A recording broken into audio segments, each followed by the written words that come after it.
네, 안녕하세요. 허브경로TV의 차호영입니다. 오늘 볼 종목은요, 두산 퓨얼셀이라는 종목입니다. 발전용 수소 연료전지가 국내 첫 수출을 달성을 했습니다. 일단 중국이긴 한데요. 그래도 일단은 두산 퓨얼셀이 발전용 수소 연료전지를 중국에 수출을 한다라는 이슈가 나왔습니다.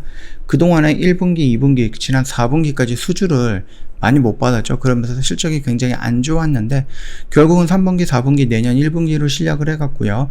이 수소 연료 전지라든지 아니면 수소 경제 체제 이런 부분까지 좀 진행이 되고 CHPS라든지 아니면 또 HPS라든지 그 다음에 수소 로드맵 2.0 발표라든지 아주 굵직굵직한 좀 수소 관련된 이슈들이 좀 남아 있습니다. 이벤트들이 남아 있고요. 이제 막 시작하는 부분이기 때문에 신경을 좀 쓰고 있어야 된다라고 좀 말씀을 드렸고, 이번에 두산 퓨얼셀이 우리나라가 아니라 중국에서 1320억 달러 정도 규모의 연료전지 공급 계약이 체결이 됐다라는 이슈가 나왔죠. 일단 청정수소 발전 구매 공급제도 CHPS라는 부분이고요. 청정수소 인증제 도입에 박차를 가해서 청정수소의 연료전지 활용법을 높일 방침이다. 그렇기 때문에 우리나라가 정부가 직접적으로 수소에 대해서 조금 더 투자해라, 좀 길을 만들어 주겠다, 이런 식으로 좀 언급이 되고 있는 거겠죠. 두산 퓨얼셀이 중국의 관둥성 포난시 난하이구에 1320만 달러 규모의 발전용 연료전지를 수출한다라고 하는데, 그 발전용 연료전지 요렇게 그림에서 보면은 이렇게 나와 있으니까 요거 참고하시면 될 것 같아요. 일단 수출된 발전용 연료전지 총 4기, 총 1.8메가와트급입니다. 분산형 전원으로 설치돼서 7개 동, 그래서 400가구의 아파트와 1개 동의 산업 건물에 대해서 전기, 냉난방용 열을 공급할 예정이다라고 합니다.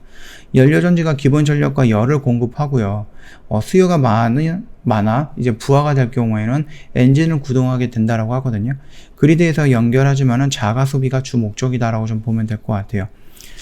아파트 4개 동이면 얼마나 될까요? 400가구 정도? 그 정도다라고 하니까는 참고해 주시면 될 것 같아요. 이 1300만 달러 정도 되면은 한 1500억 정도의 환율 계산이 나올 것 같은데, 400가구를 하는데 1500억, 150억이죠. 150억을 투자를 한다? 이게 효율성이 있는지 없는지는 잘 모르겠으나, 일단은 수소라는 부분에 대해서도 어느 정도 프리미엄이 좀 붙어 나가는 게 아닌가. 이제 좀 시작하는 부분이다 보니까 조금 더 비쌀 수도 있다라고 생각을 하시면 될 것 같아요. 정부는 이 프로젝트를 시작을 해서 베이징이라든지 산동 등 다수의 수소시 시범 도시에서 연료전지를 보급해서 중국에서 연료전지 발전 시장 선점에 추진할 계획이다라고 합니다. 중국이라는 나라가 굉장히 크기 때문에 어떠한 도시에서 전기차, 수소차를 기준으로 해서 그 도시에서 한번 전체적으로 시운영을 한다 라는 이슈도 있었거든요. 그 부분까지도 충전이라든지 이런 쪽 연결이 된다라고 하면은 굉장히 크게 성장할 가능성은 있습니다. 물론 우리나라에서도 마찬가지겠죠.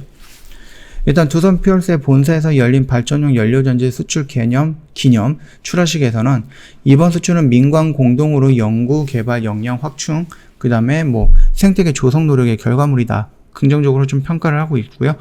탄소 중립 추세와 수소 경제 활성화에 따라서 전 세계적으로 확대될 전망이 있다.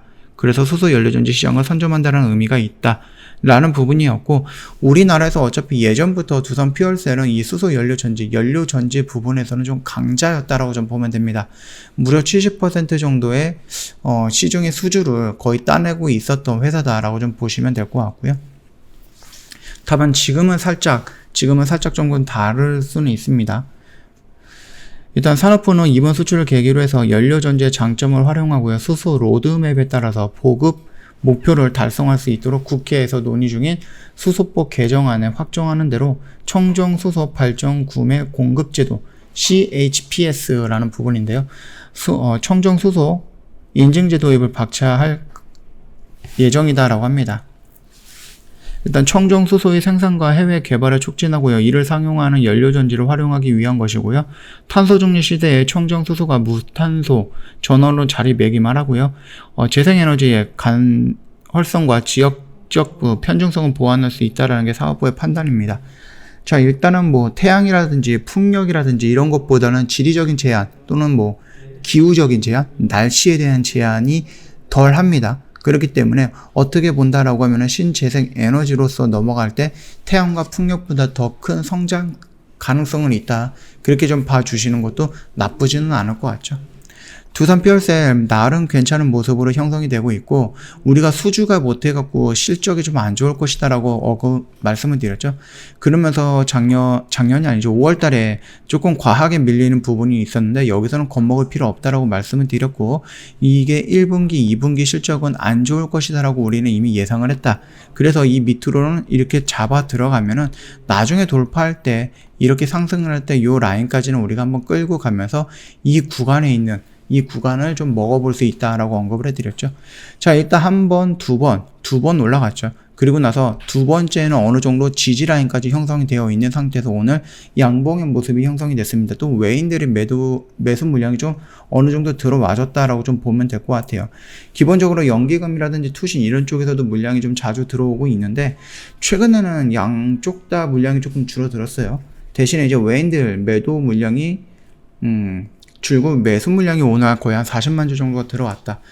그러면서 나름 의미 있는 양봉의 모습을 형성을 했는데 과연 내일 이 매수했던 들어왔던 외인들의 물량이 나가는지 그거 하나 좀 지켜보시면은 수급적인 부분에선 그렇게 무리가 되지는 않을 것 같다라고 생각을 하니까 그 점 참고하시면 될 것 같고요. 기본적으로 우리가 수소라는 부분에서는 앞으로 좀 성장을 할 수 있는 거기 때문에 내가 너무 단기적으로 관점으로 접근할 필요는 없고요. 말씀드렸듯이 우리는 요 영역 정고점 라인 이 구간까지는 한번 좀 기다렸다가 올라가는 모습이 있으면 이 구간에서 물량을 조금씩 정리하면서 가볍게 가지고 가는 것도 하나의 매매 방법이다라고 좀 말씀을 드렸으니까 매매하시는데 참고해 주시면 도움이 될 것 같습니다. 저희 허브경제TV 홈페이지 놀러오시면 카톡 친구 추가하는 방법 그림으로 올려놓은 게 있거든요. 요거 굉장히 쉽습니다. 요거 보시면은 어렵지 않게 카톡 친구 추가가 될 거고요. 카톡 친구 추가하시면 저희가 드리는 혜택들 여러 가지가 있는데 그 중에서 영상 촬영해서 링크를 보내드릴 거예요. 어디로? 카톡으로, 문자로 안 나갑니다. 그러다 보니까 이런 혜택을 받기 위해서는 기본적으로 카톡 친구 추가가 되어 있어야 되겠죠. 저희가 드리는 혜택들 중에 이 링크 걸린 영상 같은 경우는 3분 허브리핑인데요. 이 영상 안에 보시면은 뭐 시황 브리핑, 재료 브리핑 또는 이 시점에서 우리가 좀 봐야 되는 종목군들이 어떤 게 있는가 저희가 간단하게 브리핑 해 드리는 거고요. 한 번 영상 촬영해서 보내드리는 게 아니라 꾸준하게 계속해서 보내드릴 거기 때문에 카톡 친구 추가해 놓고 이 혜택 다 받아가면은 아무래도 시장에서 소외되거나 그러지는 않을 거다. 그렇게 좀 말씀을 드리겠고요. 수익 인증 보시면 오늘 일성건설 그 다음에 중앙에너비스 정리했고요. 요거에 클릭하고 들어오시면은 저희 인증샷 정리 좀 깔끔하게 해놨습니다. 요거 한번 보시고 이런 매매 원한다. 나도 이런 스타일 좋다라고 생각을 하시면은 고민하지 마시고 저희 쪽으로 카톡 친구 추가하시고 바로 문의 남겨주시면은 자세하게 상담해 드리도록 하겠습니다. 자, 오늘 영상은 여기서 좀 마치도록 하겠습니다. 영상 도움이 됐다 그러면 구독과 좋아요 한번 부탁드리겠습니다.